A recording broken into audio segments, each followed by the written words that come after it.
Programa Zona Esportiva, apoio cultural, Ótica Santos, visivelmente a melhor.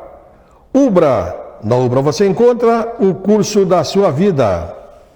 Avenida Tênis Clube, 104 anos de história, cada vez mais sua segunda casa. Rio Branco Imóveis, locação, vendas e administração de condomínios.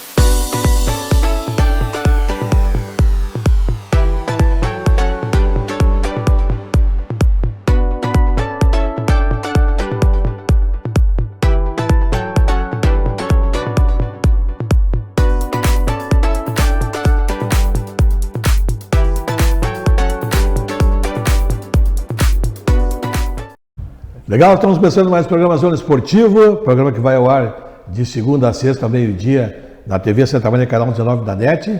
Você assiste simultâneo no YouTube.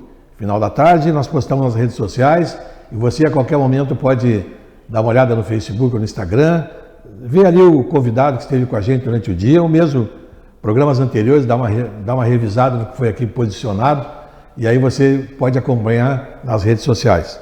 Lembrando sempre que os nossos apoiadores culturais são Ótica Santos, visivelmente a melhor, lentes de grau com filtro azul, máxima proteção contra as mídias de celular, tablet e computador e armações de graus também em oferta. E ainda parcela tudo em 10 vezes sem juros em todos os cartões. Ubra, descontos de até 80% para investir na tão sonhada graduação. Saiba mais em ubra.br. Avenida Tênis Clube, 104 anos de história, cada vez mais sua segunda casa. Rio Branco Imóveis, locação, vendas e administração de condomínios, na Silva Jardim 1900, fone 3027-3019. Espaço Vôlei convida, acompanhe o Campeonato Citadino de Voleibol.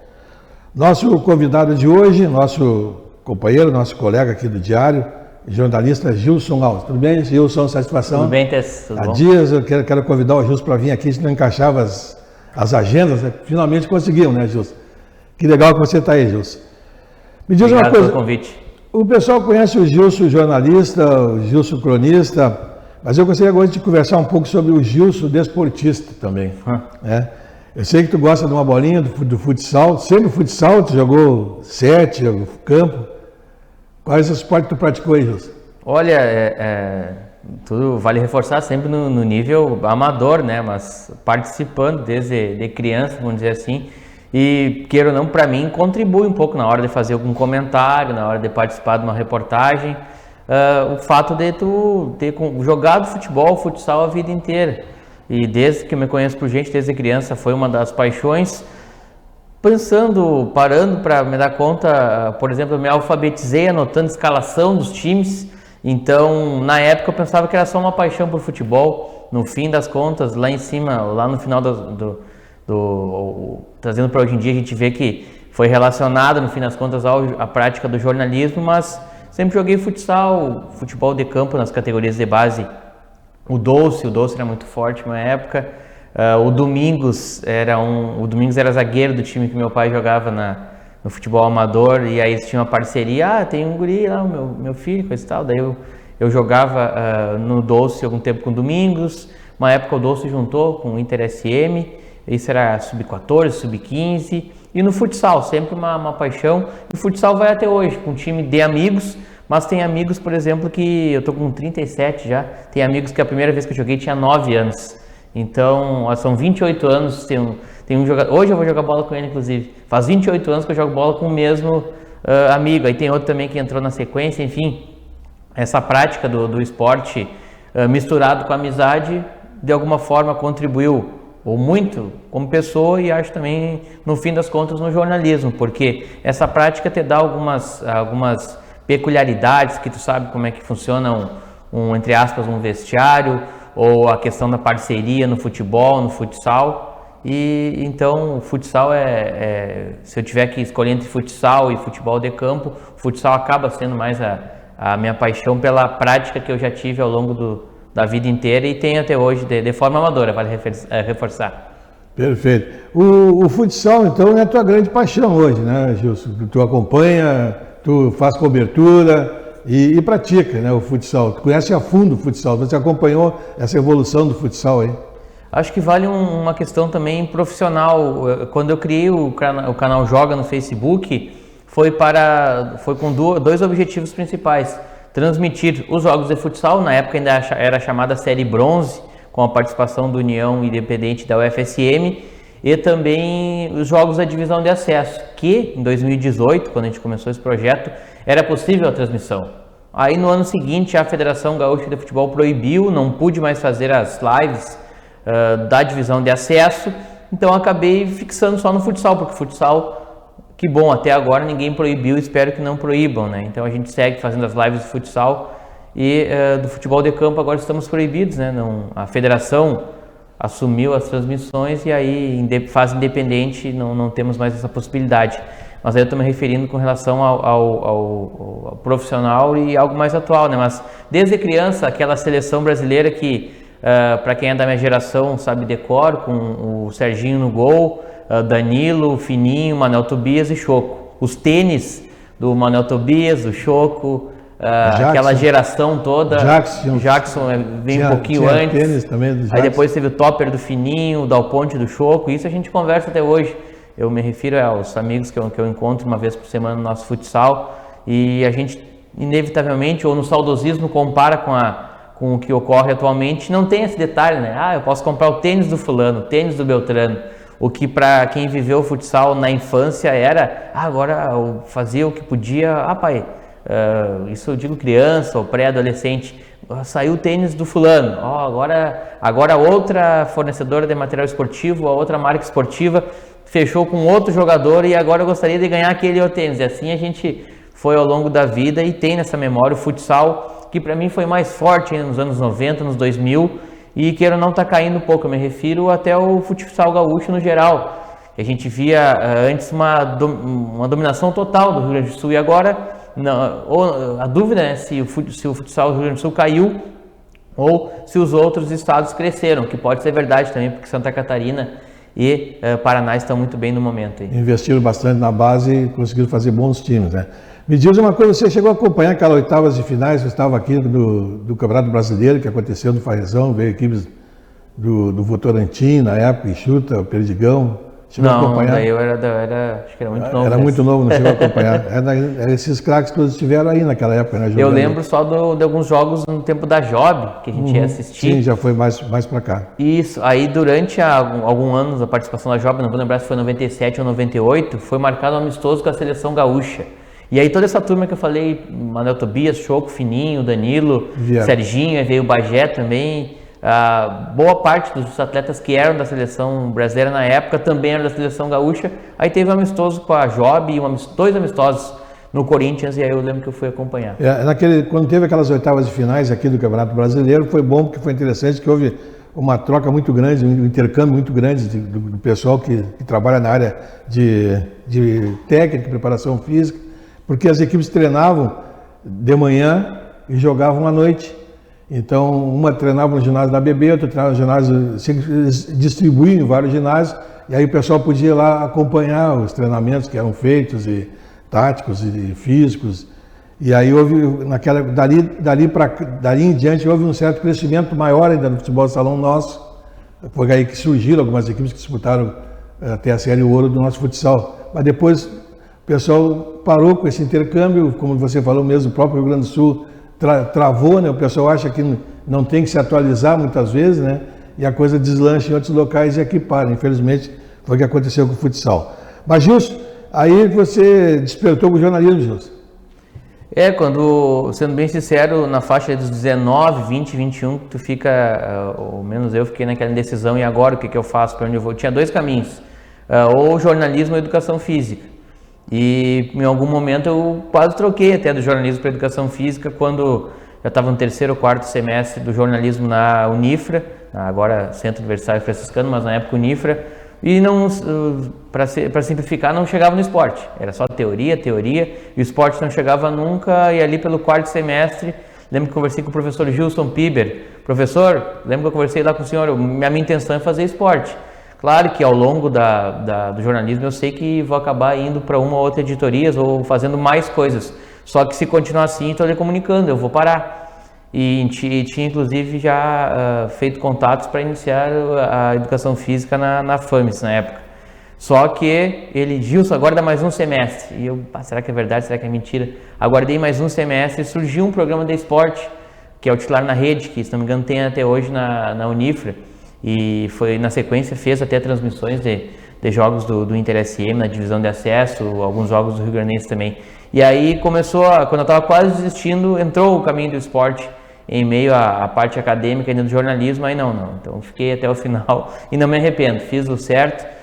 E depois de concluir o curso ainda na Unifra, tive a chance de... Surgiu um curso de especialização em jornalismo esportivo na URGS. Eu já trabalhando na Rádio Membuí em 2011, 2012. A rádio me possibilitou na época ir e voltar, eu não trabalhava um dia da semana com eles, mas fiz um acerto, eles disseram que ok. E aí eu ia e voltava. Segunda e terça eu tinha aulas em Porto Alegre, e aí fiz essa especialização em jornalismo esportivo, algo que me ajuda não só para o futebol, porque a gente entra nesse caminho e acaba sendo porque somos o país do futebol, dá para trazer um pouquinho para o futsal. Futsal todo mundo sabe um pouquinho, né? Mas nessa especialização, o que me chamou mais a atenção foi para tentar abrir o teu campo e olha, não são só esses dois esportes, tem outras modalidades e pelo tamanho do Brasil, vale se deter a outras modalidades também. Claro que o futebol e o futsal estão no meio disso, mas tem que cuidar muitas vezes desse detalhe, não é só... Eles são os predominantes, mas tem que também cuidar e buscar regras, informações e outras modalidades que, de repente, se eu não tivesse tido esse curso, eu ia ficar naquela, não, é só futebol e futsal, algo que é errado para a nossa profissão, né? Os teus primeiros passos na comunicação, então, foram lá com o Gilson Pibe, lá na Unifra, e depois, Rádio Membuí? Então, logo me formei, na verdade, na apresentação do trabalho final, já um da banca foi o Vicente Paulo Bisonho, e na semana seguinte já tinha um jogo que eles precisavam no repórter para fazer um freela na Rádio Membuí, isso 2010. Então 2010, 11, 12 e 13 na Rádio Membuí. Já para aproveitar a carona, 2014 Rádio Santamariense, aí depois fui para o jornal A Razão, 2015, 16, 17, até que o jornal encerrou suas atividades. Aí 2018 eu cheguei, ainda no segundo semestre de 2017 eu abandonei jornalismo por falta de oportunidades, não tinha mais... o mercado estava restrito, né? Na época não tinha vaga em empresa nenhuma, enfim. Aí eu acabei trabalhando como representante de laboratório farmacêutico, porque o meu pai fazia isso, era a profissão dele, e eu tinha alguns contatos no meio, durante 6 meses trabalhei nisso. Aí encerrava 2017 e eu fiquei desempregado nessa área também.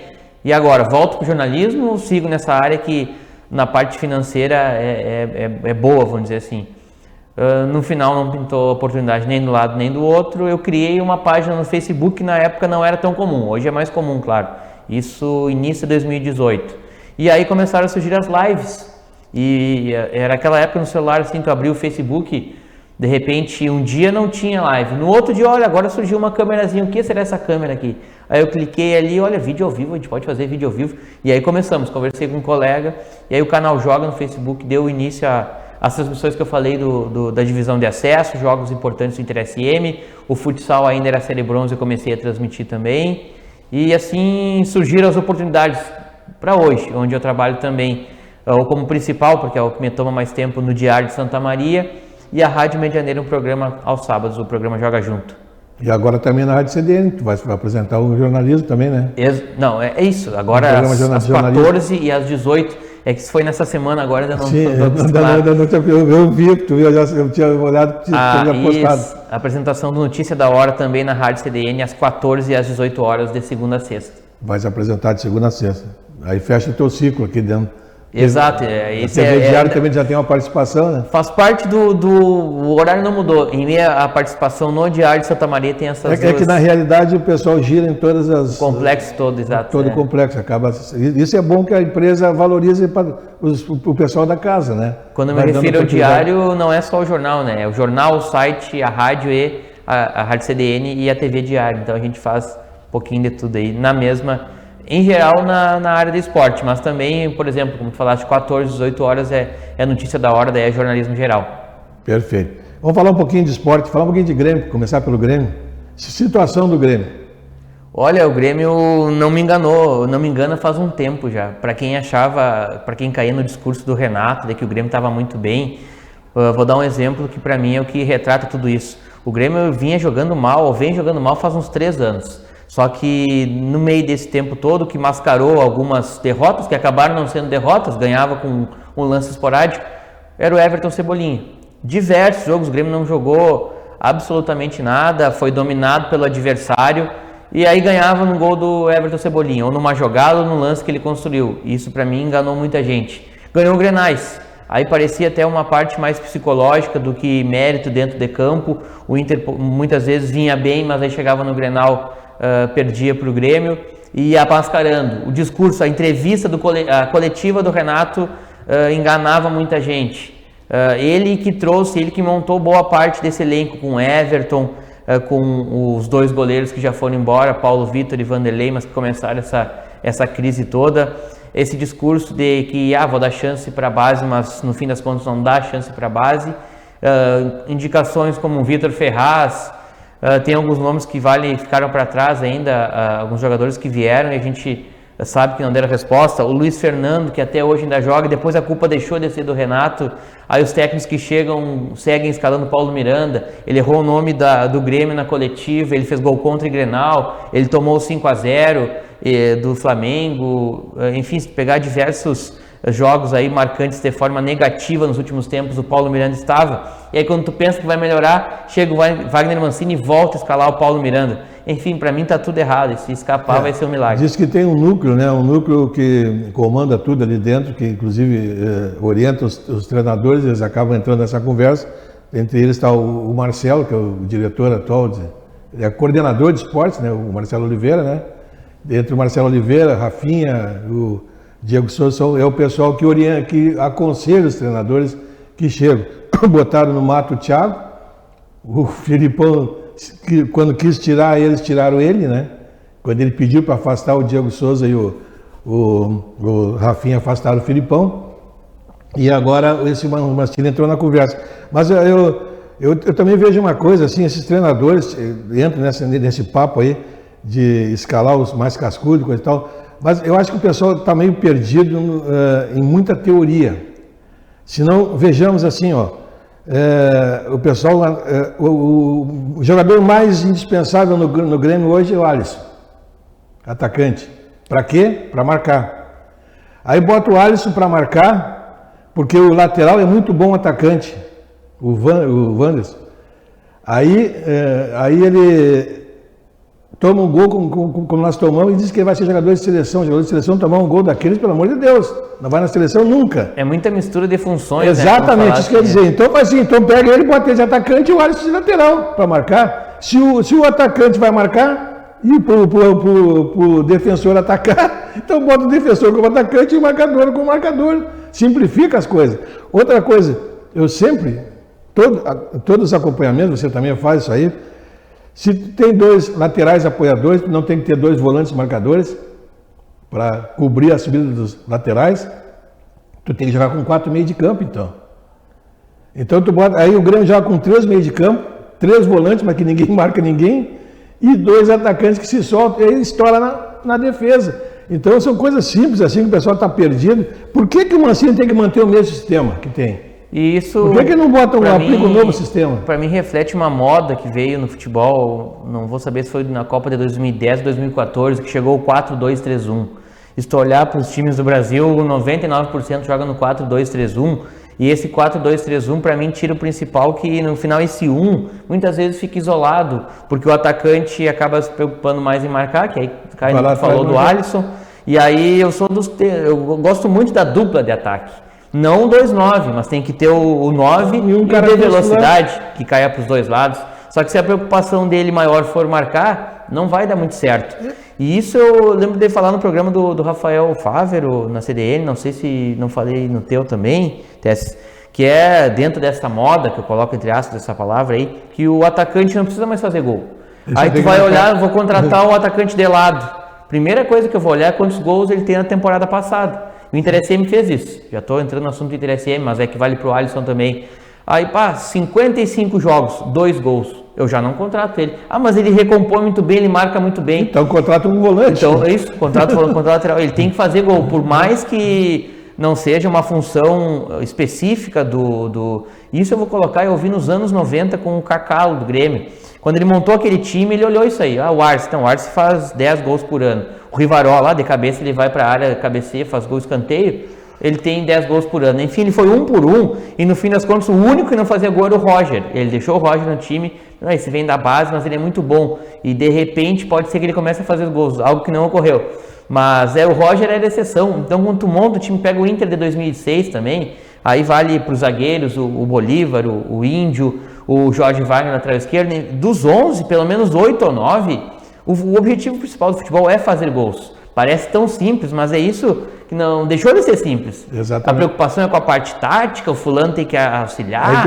Mas o meu centroavante dá carrinho. Eu acho que os treinadores aí se perderam nisso aí, né? Se afundaram nessas teorias e aí, esquecendo toda a parte tática, se eu for montar um time, eu vou pegar os 11, isso eu pego no futsal também, se eu começar com os 5 ali, eles fazem gol. Olha, se um faz pouco gol, ou eu vou trabalhar a finalização dele, mesmo se ele for o fixo, mesmo se ele for o volante, ele tem que saber bater uma falta. Outra coisa, o escanteio curto. Hoje vai todo mundo para a área, os 2 zagueiros atravessam a área e mandam cobrar o escanteio curto. Aí cobra o escanteio curto, o cruzamento não vai para a área. De repente, às vezes bate na marcação e aí o zagueiro não está lá, toma um contra-ataque e sai o gol. Tu tinha um jogador que vinha surgindo, que podia ser bem lapidado, que era o Ferreirinha. Acabaram com o Ferreirinha. O Ferreirinha era um jogador ofensivo, que ia lá pro drible e saía de tanto gritar com o cara marcar. O Ferreirinha não sabe se marca, se joga, se vai, se vem. Acabou o Ferreirinha.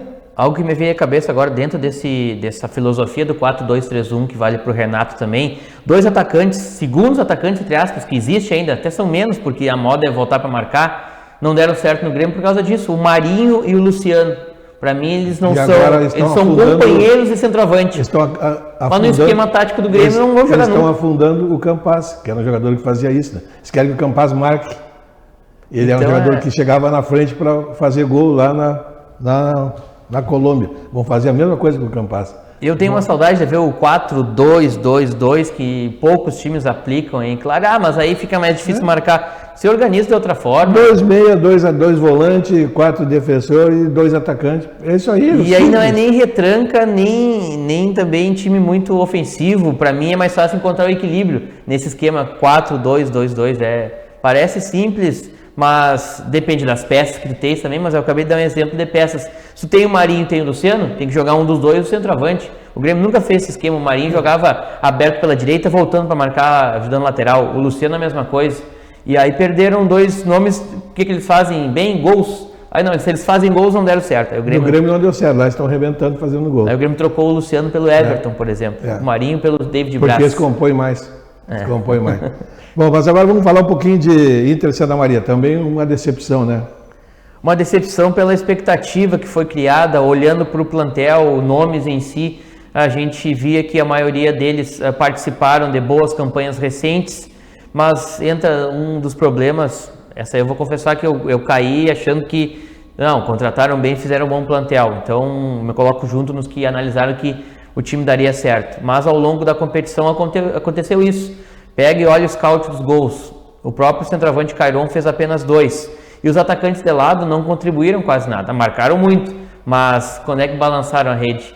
Eu achei um gol do Douglas Esquilo, que era um dos atacantes de lado, para mim o melhor deles. O Lucas Santos foi fazer gol no último jogo, já um desconto, gol nos acréscimos contra o São Gabriel na derrota por 2-1.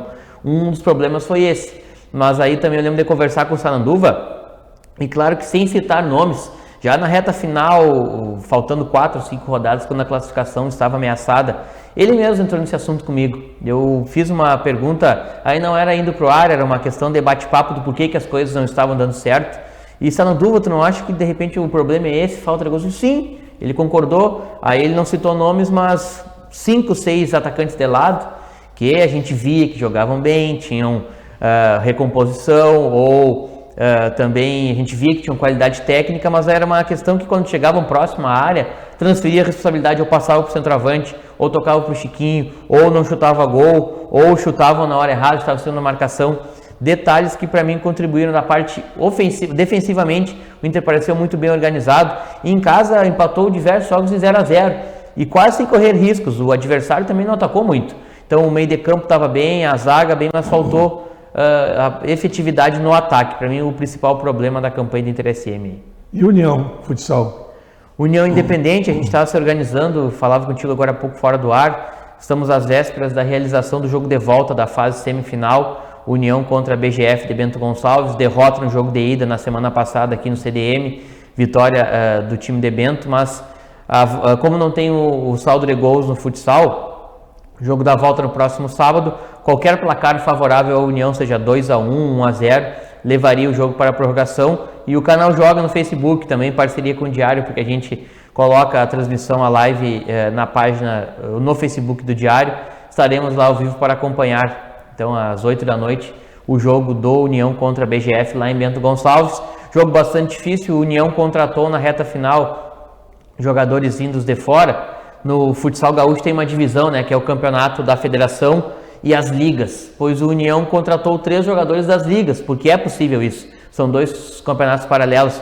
Eles não puderam jogar a partida de ida, mas a informação que a gente tem é que pelo menos 2 deles podem estar no jogo da volta. São atletas rodados pelo interior do futsal gaúcho que podem contribuir de alguma forma, e a gente vai estar lá acompanhando. Dá para acreditar sim em uma reviravolta, quem sabe, do União, mesmo sabendo que uma diferença para quem não é tão ligado ao futsal. O BGF, os jogadores vivem disso e treinam 2 turnos. No União, os atletas têm outra atividade profissional e treinam também, mas 3 vezes por semana à noite, o que faz uma diferença, né? Legal. Então, dentro das chaves, vai ser sorteio para o próximo adversário, ou já tem uma ideia de quem poderá ser o adversário? Já é semi, né? Então, quem passar de União e BGF, pega quem passar do confronto entre Paulista de Pelotas e Rabelo de Alvorada. Essa tendência é para o Paulista, porque é a equipe favorita, foi melhor no jogo de ida, então é Paulista de Pelotas contra o Rabelo de Alvorada. Quem vencer pega o ganhador então de União versus BGF de Bento Gonçalves. Legal. Gilson, alguma coisa para complementar? Faltou antes? Agradecendo esse convite, poder bater um papo, falar de futsal, futebol, que são as modalidades que a gente acompanha mais, mas também um pouco da nossa trajetória e também dos veículos que no momento a gente faz parte, que tu falaste, né? Quando a gente fala em diário, não é mais só o impresso, nem só o site, é a TV Diário e a Rádio CDN, e também tem essas minhas participações. No dia de folga eu trabalho, no sábado, que é o dia de folga permanente, com autorização do Diário. Olha, surgiu a oportunidade de eu ter um programa na Rádio Medianeira, o Joga Junto, todo sábado, meio-dia 1, fui autorizado, então tem um programa na Rádio Medianeira, todo sábado, meio-dia 1, que é o Joga Junto, misturando com o Joga, o canal Joga no Facebook e também com as transmissões esportivas aí. Legal, muito obrigado pela tua presença, Gilson. Eu que agradeço. Sucesso, né? Que saia tudo bem lá no sábado no jogo de futsal. Fica o convite, a página do canal Joga no Facebook, é só curtir e acompanhar essa live no próximo sábado lá. Estamos indo embora, amanhã estamos de volta com o nosso Zona Esportiva. Programa Zona Esportiva, apoio cultural, Ótica Santos, visivelmente a melhor. Ubra, na Ubra você encontra o curso da sua vida. Avenida Tênis Clube, 104 anos de história, cada vez mais sua segunda casa. Rio Branco Imóveis, locação, vendas e administração de condomínios.